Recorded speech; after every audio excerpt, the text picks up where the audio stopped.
Muito bem, nós estamos aqui para mais um programa nesse canal do YouTube. E antes de nós estudarmos o livro de Gênesis, de Êxodo, Levítico, Números e Deuteronômio, nós vamos falar um pouco desses 5 primeiros volumes, chamados na Bíblia de Pentateuco. Esse nome Pentateuco veio da Septuaginta, da tradução grega, que foi feita do hebraico. No hebraico, os 5 primeiros livros são chamados Torá, que significa instrução. Penta, no grego, quer dizer 5. Teuco, volumes ou coleção. Então, são os 5 primeiros livros ou coleção, que também são chamados no hebraico de Torá. Pentateuco é o nome pelo qual tradicionalmente se conhece o grupo dos 5 primeiros livros do Antigo Testamento. Trata-se de uma palavra de origem grega que pode ser traduzido por 5 estojos ou 5 rolos. Estojos quer dizer caixas ou vasilhas, onde na antiguidade se guardavam e protegiam a deterioração os rolos ou papiros ou pergaminho utilizados como material de escrita. Os judeus designam, por sua vez, esses livros como título genérico de Torá, termo hebraico que pode ser sido traduzido de forma habitual por lei ou instrução, e na realidade tem um significado mais amplo. Torá, de fato, inclui o conceito de lei e até com maior propriedade também os conceitos de guiar, dirigir, instruir ou ensinar, conforme Deuteronômio 31:9. O Pentateuco, ainda que se apresente dividido nos referidos 5 primeiros livros da Bíblia, constitui na realidade uma unidade essencial.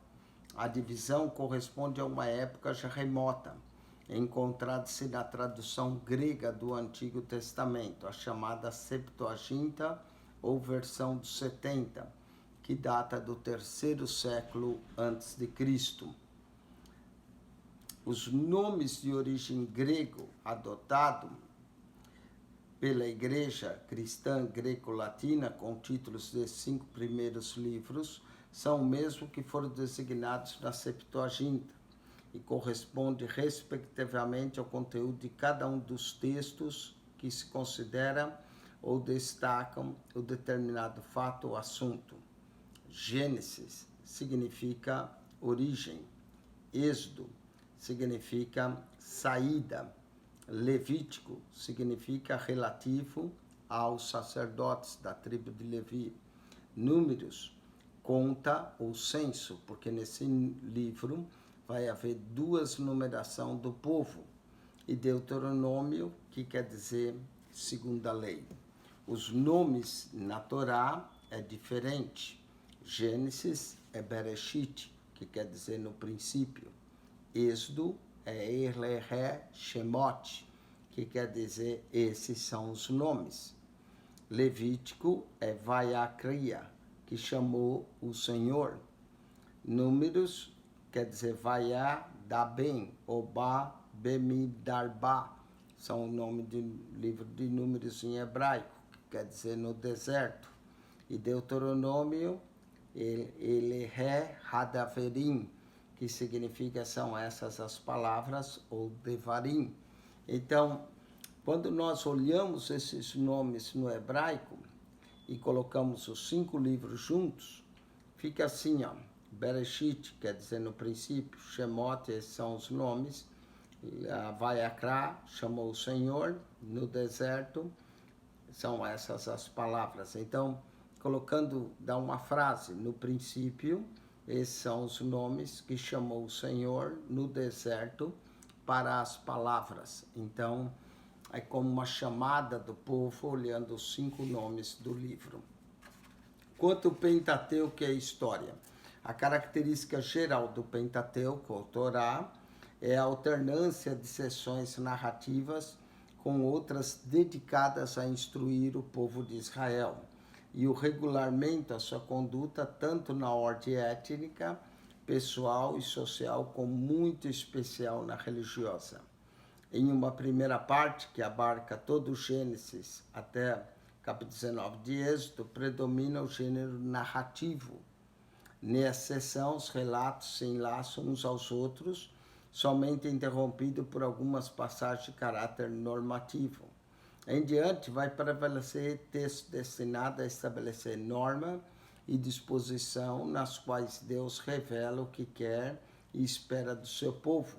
Dessa maneira, desde o impressionante pano de fundo de uma epopeia que vai da criação do mundo à morte de Moisés, o Pentateuco mostra como o depósito da vontade de Deus manifesta a forma de ensinamentos, mandamentos e leis, cujo objetivo primordial é configurar um povo santo, que seja portador fiel perante o restante da humanidade da oferta divina de salvação universal.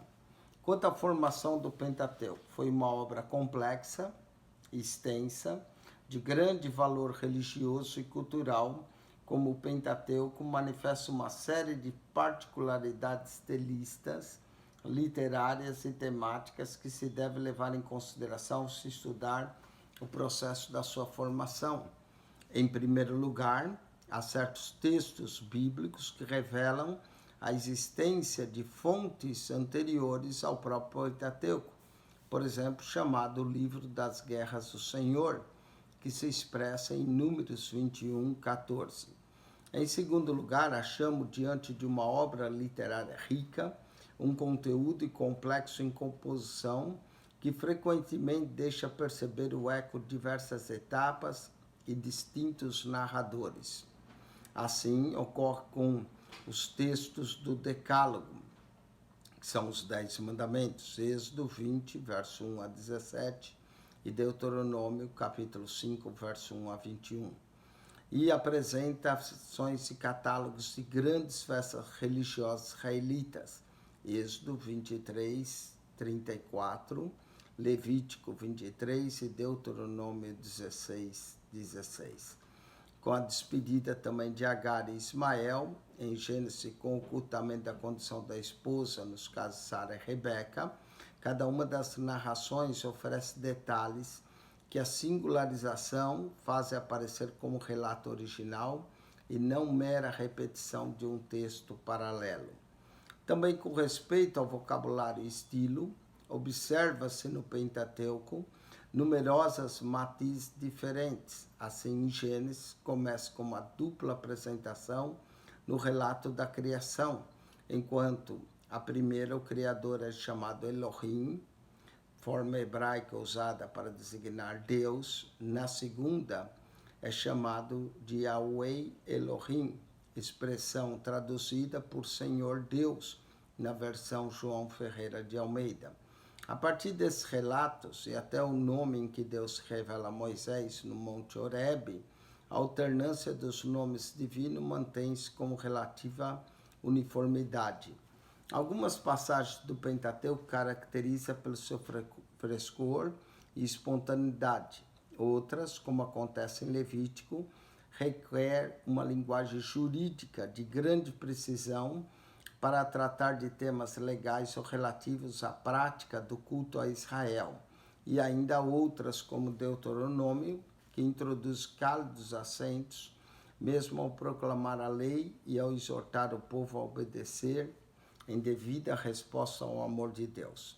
A análise dos indícios mencionados revela que o Pentateuco é o resultado de um processo lento e muito complexo, em cuja origem descobre-se as figuras de Moisés, o grande libertador e legislador, com a sua personalidade, marcou o espírito e a história do povo de Israel, um processo que se encerra com a coleção formada pelos 5 primeiros livros da Bíblia.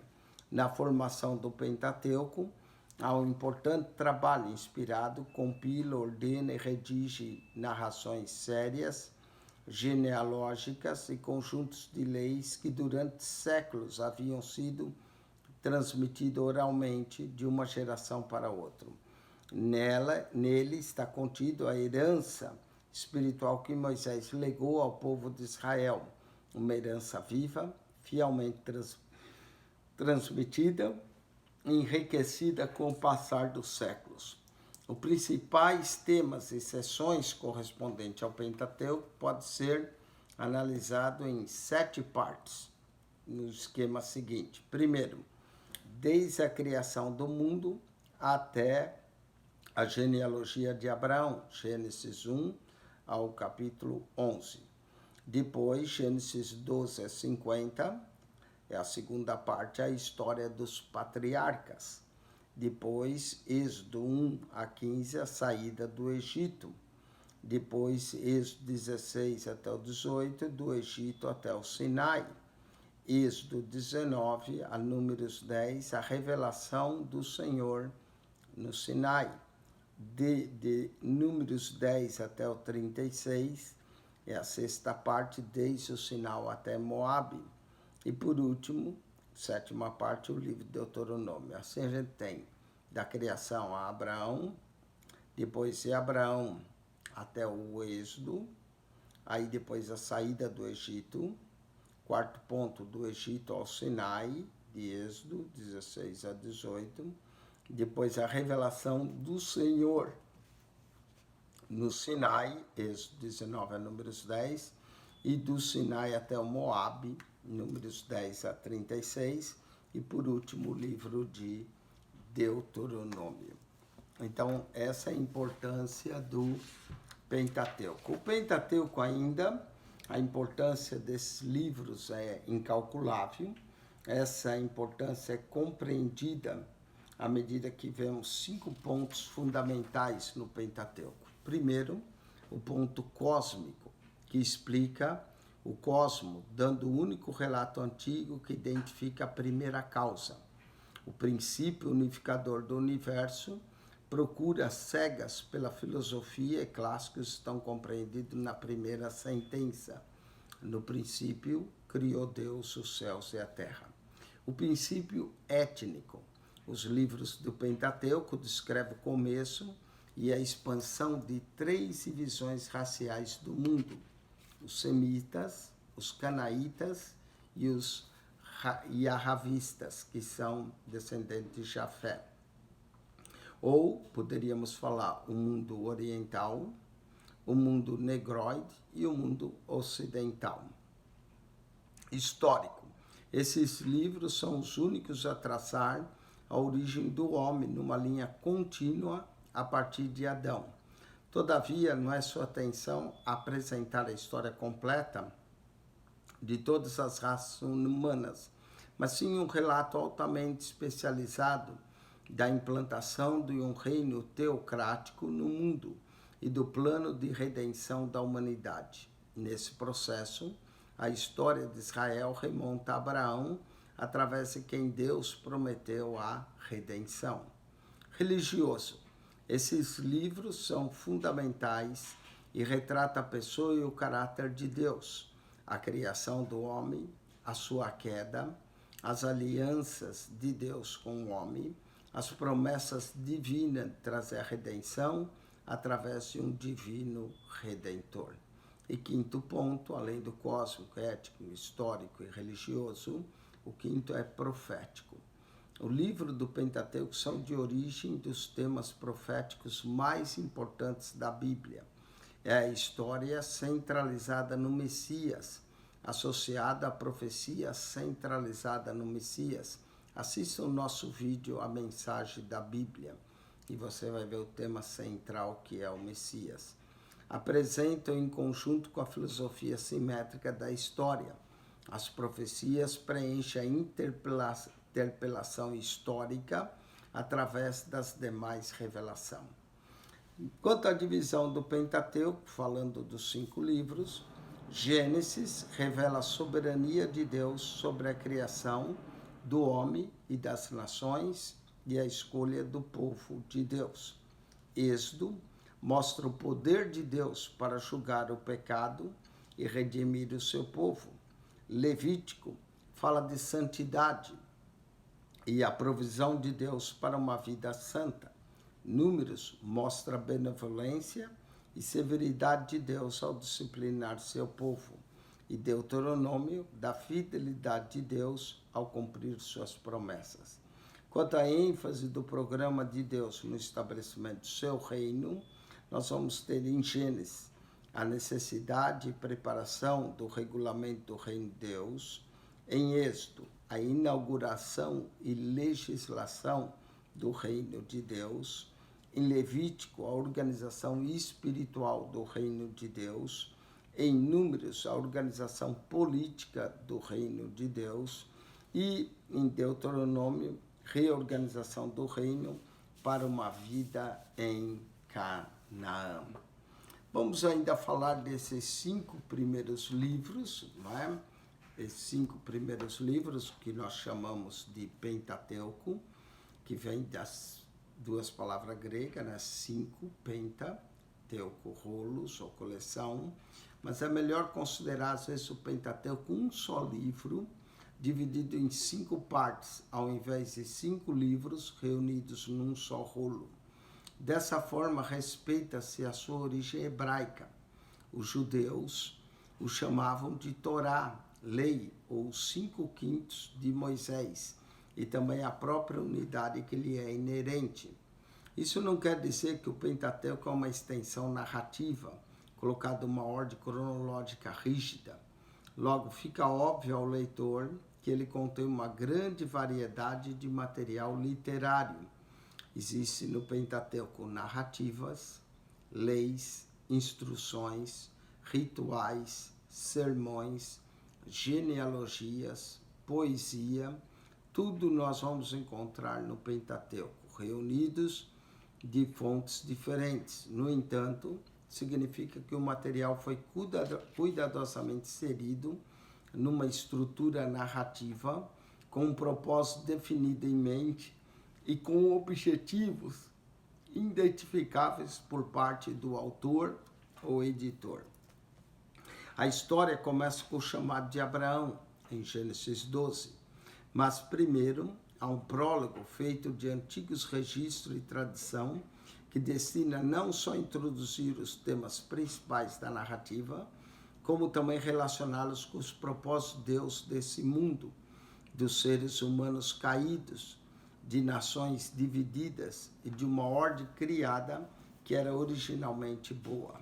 Esses capítulos deixam muitos leitores modernos perplexos, graças à sua linguagem pré-científica, à estupenda longevidade de suas personagens e a grande dificuldade de colocá-los num contexto histórico identificável. E é claro que difere muito das descrições científicas das origens do universo e da vida, que são atualmente ensinadas nas escolas. Gênesis, do primeiro capítulo ao capítulo 11, contém material escrito numa variedade de estilos e de muitos estudiosos atribuem as fontes diferentes reunidas num só documento por um autor ou editor. Não obstante, seu foco principal não é fornecer um tratado científico de como as coisas começaram e como a vida se originou, mas oferecer ao leitor o contexto religioso, social e geográfico da história, que começa com Gênesis 12. Parte do material foi descrito por alguns como mito, mas esse pode ser um termo enganoso, mesmo quando o mito é considerado seu sentido técnico de um texto religioso criado para explicar uma tradição, instituição ou outro fenômeno. Ele dá a impressão de que aquilo que está escrito não é nem histórico nem verdadeiro, mas na verdade esses primeiros capítulos de Gênesis dão testemunho das seguintes realidades religiosas: que o mundo que conhecemos foi criado pela vontade de Deus. Esse é o primeiro ponto. Segundo, que homens e mulheres foram criados à imagem de Deus. Terceiro, que o pecado entrou na vida humana por meio de uma desobediência moral. Quarto, que toda a raça humana está sofrendo as consequências do pecado. Inevitavelmente, há muita linguagem e expressão simbólica usada para descrever as características e eventos, mas contém algumas das verdades mais profundas de toda a Bíblia e não devem ser facilmente descartadas por uma apreciação inadequada do que os textos estão dizendo. É esses capítulos que nós voltamos quando buscamos orientação bíblica sobre questões fundamentais relativas a Deus, à humanidade e ao mundo. Em cada estágio, Deus está presente.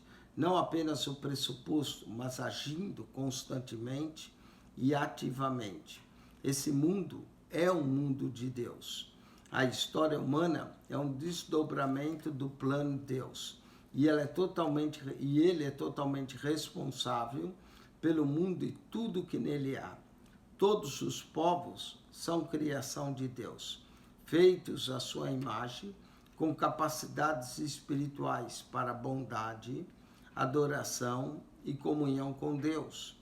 Não há lugar nenhum para outros deuses. Gênesis 1 é totalmente abrangente. Sol, lua e estrelas são obras de Deus, com funções ao desempenhar num universo ordenado, e até os monstros marinhos, mencionados Taiminim, da mitologia antiga, foram criados por Deus. Gênesis 1, 21. Os seres humanos formam o clímax da criação, superiores a todas as outras criaturas, mas subordinadas ao seu Criador. Só que quando buscar uma posição superior e quiseram ser como Deus ou igual a Deus, caíram em uma posição inferior e descobriram que todos os seus relacionamentos se deterioraram. Ao invés de ter uma relação boa, amigável, livre de vergonha, o sexo passou a ser secreto, luxurioso e anômalo. O parto se tornou doloroso e perigoso. O cuidado pela terra se tornou penoso. Até a própria terra foi afetada. E ao invés de produzir alimento em abundância, precisa ser dominada, manuseada e trabalhada. Não há nada que o pecado não tenha arruinado. Sua corrupção atinge a vida familiar, na qual a religião logo gera rivalidade. O amor fraternal se transforma em um assassinato, quando Caim mata Abel, e a justiça deteriora-se com vingança. Gênesis 4. A resposta de Deus ao pecado é, de forma consistente, uma mistura de julgamento e misericórdia, começando com a provisão de roupas para Adão e Eva, e passando pela vigilância da árvore da vida, e chegando à confusão das línguas em Babel. Deus abranda a sua justiça com generosidade, para além do castigo imediato de expulsar Adão do jardim do Éden e de expulsar Caim da sociedade humana, para além da destruição causada pelo dilúvio e da dispersão das nações, sempre existe a intenção última de Deus, que é trazer bem-estar e bênção para a humanidade. Logo, num mundo de desordem e corrupção, condiz inteiramente com a natureza de Deus que ele chame um homem, Abraão, e por intermédio dele seus descendentes, os judeus, para serem o canal da graça e da revelação para todo mundo. Essa é a história que o Pentateuco conta. A história é dividida em algumas partes. Primeira parte, Gênesis 12 a 50, é a denominação pelas 4 gerações dos patriarcas. Abraão, Gênesis 12 a 25, Isaac, Gênesis 22 até o capítulo 27, Jacó, 27, 28 até o 37, José, do 37 ao 50.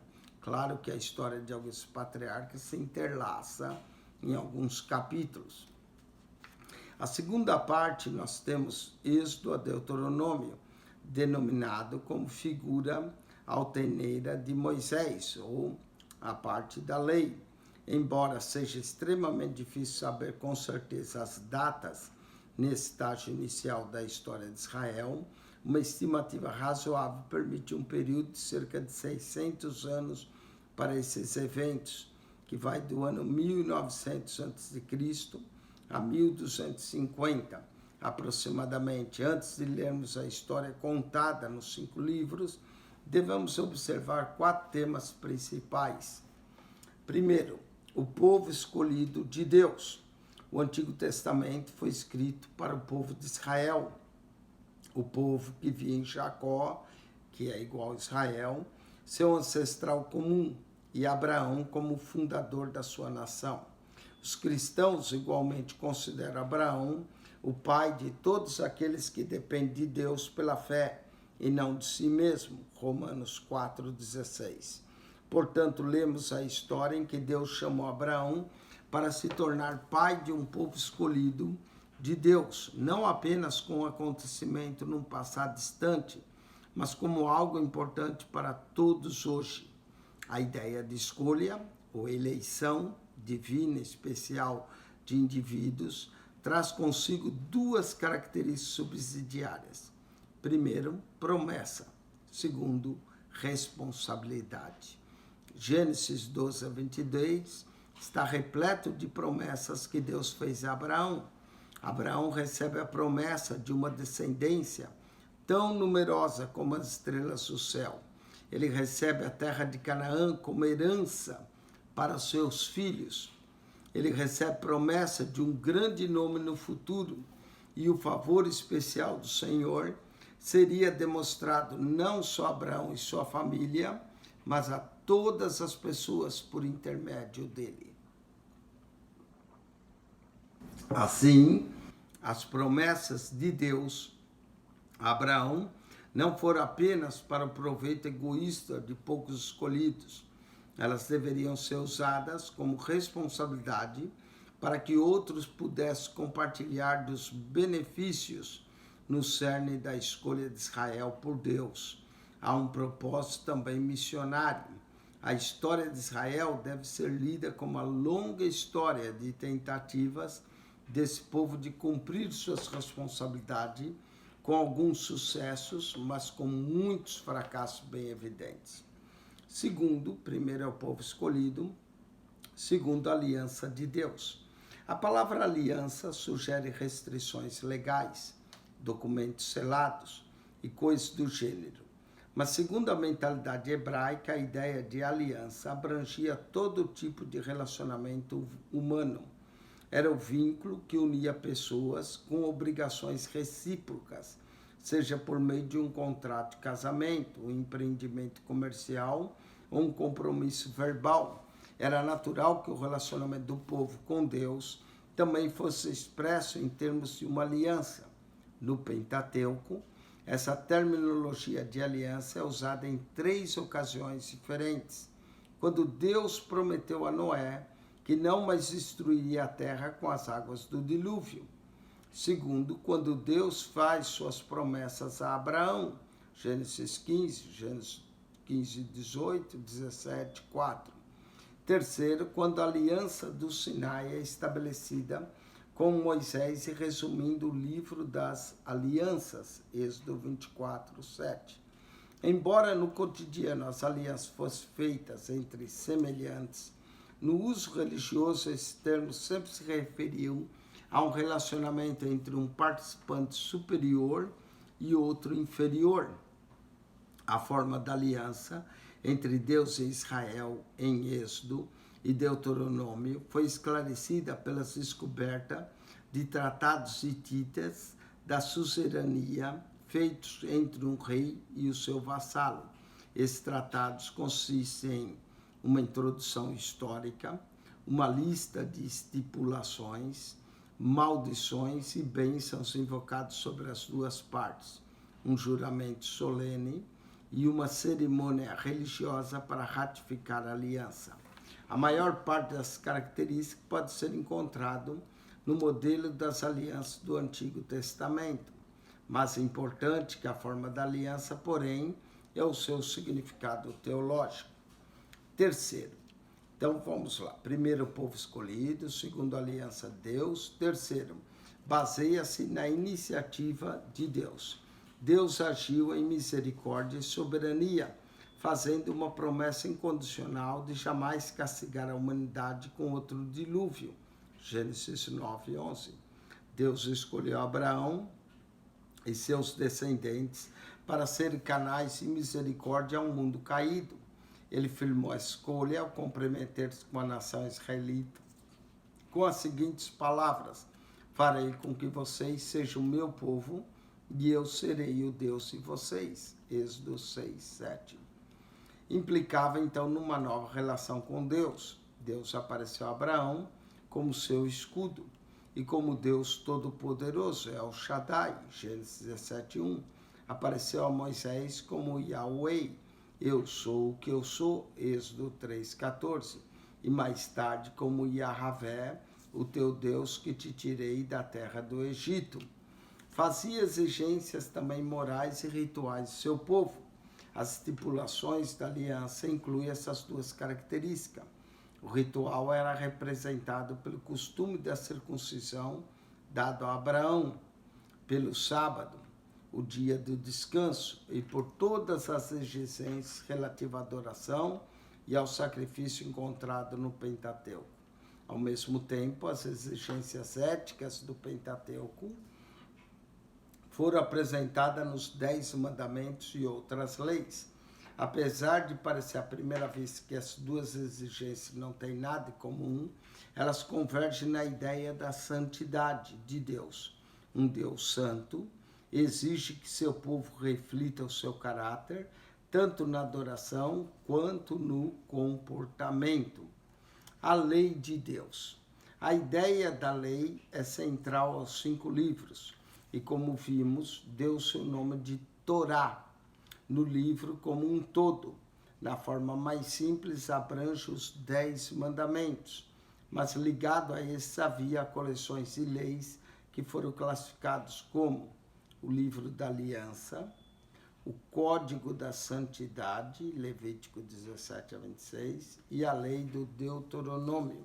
Comparações feitas com outros códigos legais do Antigo Oriente, próximo especialmente está o Código de Hammurabi, revelam vários pontos de contato. Isso era de esperar, pois Israel fazia parte da cultura mediterrânea oriental e compartilhava as ideias e as experiências de seus vizinhos. O que é mais significativo não são a semelhança, mas as diferenças que dão um caráter todo especial às leis de Israel.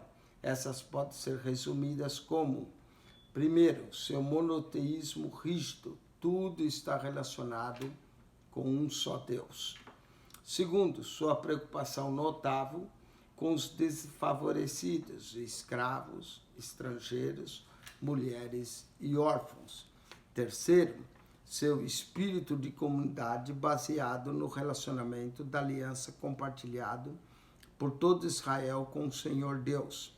Também se nota que as leis do Antigo Testamento são expressas de 2 formas: não matarás, não furtarás, que são chamadas lei apodíquica, e se alguém, aquele que terá, que é a lei casuística. Com a maioria dos antigos códigos da lei, era do tipo casuístico, é possível que a legislação apodíaca fosse uma forma peculiar israelita, e nesse caso 10 mandamentos era algo peculiar a Israel. Alguns cristãos acreditam equivocadamente que o Sermão do Monte, Jesus rejeitou a lei judaica, dando preferência à sua nova lei do amor. Mas as críticas de Jesus não foram dirigidas contra as leis, mas contra a maneira em que os rabinos as interpretavam. Vocês ouvirão que o que foi dito era a frase de Jesus, tradicional para introduzir sua interpretação. Eu, porém, vos digo, o Sermão do Monte. Ele estava revelando a motivação interna por trás dos mandamentos que os intérpretes não conseguiam detectar e valorizar. Algumas pessoas também criticam os 10 mandamentos por serem negativos, mas ele segue uma afirmação positiva. Eu sou o Senhor teu Deus. Aqueles que testemunharam a libertação que Deus operou e que vivem na soberania de Deus devem mostrar isso através de um comportamento distinto. Os 10 mandamentos, portanto, começam com a constituição de Deus para o seu povo que tirou do Egito. Não se trata de coisas genéricas, mas de ordens específicas para situações específicas, como adoração, trabalho, vida familiar, casamento, respeito pela vida, pela propriedade, pela justiça elementar, o âmbito pessoal da vontade. Para todas as áreas da vida humana, Deus tinha um mandamento que era explícito e inevitável. Cristo não destruiu a lei, antes a cumpriu e ampliou. Grande parte do Levítico, em outras partes do Pentateuco, são compostos também de leis cerimoniais e rituais. O propósito dessas leis era dar instrução para a administração cotidiana da comunidade israelita e também ensinar como um Deus santo deveria ser adorado por um povo santo. Assim, além das instruções relativas ao culto e adoração, festas, sacrifícios, foram também dadas instruções detalhadas com vista à preservação da pureza ritual. O povo israelita deveria permanecer livre de contaminação de fontes externas, principalmente da influência depravadora da religião dos cananeus. Eles deveriam aproximar-se de Deus devidamente cientes da sua distinção moral e ritual. Essas regras não se aplicam, mas à igreja cristã, embora os princípios ainda tenham muito a nos ensinar.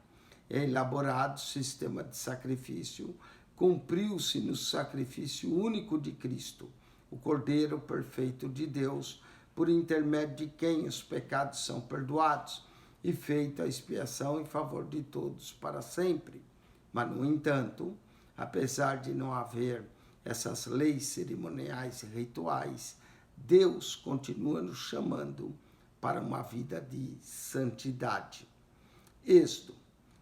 O quarto tema principal encontrado nos 5 livros e recorrente em toda a Bíblia é o êxodo do Egito, descrito em Êxodo 1:12. Para todos os judeus, esse foi e é o grande alto salvador de Deus, que gerações futuras iriam lembrar. Assim, o tema do Pentateuco é a redenção de Israel da terra do Egito. Nós vamos ver alguns pontos aqui importantes. Primeiro, foi uma intervenção milagrosa de Deus em resposta ao clamor do seu povo escravizado, Êxodo 3:7. Foi essencialmente o ato de Deus com mão poderosa e braço estendido.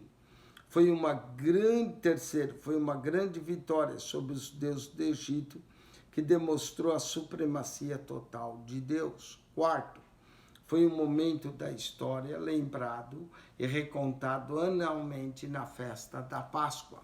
Com frequência lembrava às gerações futuras que houve um tempo em que eram membros de uma comunidade escrava, que Deus, em sua misericórdia, havia redimido da escravidão. Eles eram incentivados a se lembrar do passado e a advertir contra os perigos e esquecer o que Deus fizera por eles. Da mesma forma, nós também fomos libertos, só que de outra escravidão, da escravidão do pecado. A nossa redenção é a nossa redenção de uma vida de pecado para uma vida de santidade. Com o evento histórico, o êxodo foi definido. O fato de que Deus fizera isso antes significava que poderia fazê-lo novamente. Quando Israel estava no exílio na Babilônia, a nação esperava por um segundo êxodo. Isaías capítulo 51, verso 9-11. E quando Cristo veio sua obra de libertação, foi descrito com a linguagem do êxodo, conforme Lucas 9:31. Estes, portanto, são os 4 temas que estão sempre próximos à superfície, como constante preocupação desses 5 livros. O único outro tema que se repete com regularidade desanimador é o pecado persistente do povo de Israel. Esse demorou a aceitar Moisés como seu libertador. Reclamou das dificuldades da viagem no deserto e até tiveram saudades da vida levada no Egito. Números capítulo 11, verso 5. Intimidaram-se diante da possibilidade de entrar na terra de Canaã e peregrinaram durante 40 anos no deserto da indecisão. Nem Moisés estava imune, foi castigado, sendo impedido de conduzir o povo para dentro da terra prometida. Mas o pecado não era novidade. Os capítulos introdutórios de Gênesis 1 a 11 deixam isso claro, como vimos anteriormente, de forma notável em sua soberana providência. Deus conseguiu lidar com a desobediência humana e encontrar um caminho através dela e para além dela. Esse caminho é a redenção em Cristo Jesus. Então, o Pentateuco é muito interessante, é a base de toda a Bíblia, 5 primeiros livros, sempre circulados como um único rolo, e estudar o Pentateuco é a parte principal. Para os rabinos, o Pentateuco é a parte principal, foi escrito por Moisés e foi entregue ao povo de Deus para meditar, para seguir, para obedecer. A obediência ao Pentateuco trará bênçãos, enquanto que a desobediência traz maldição. Mas, acima de tudo, o Pentateuco, apesar de falar conosco, é a lei que Deus deu ao seu povo, o povo de Israel. Nós estamos debaixo da graça de nosso Senhor e Salvador Jesus.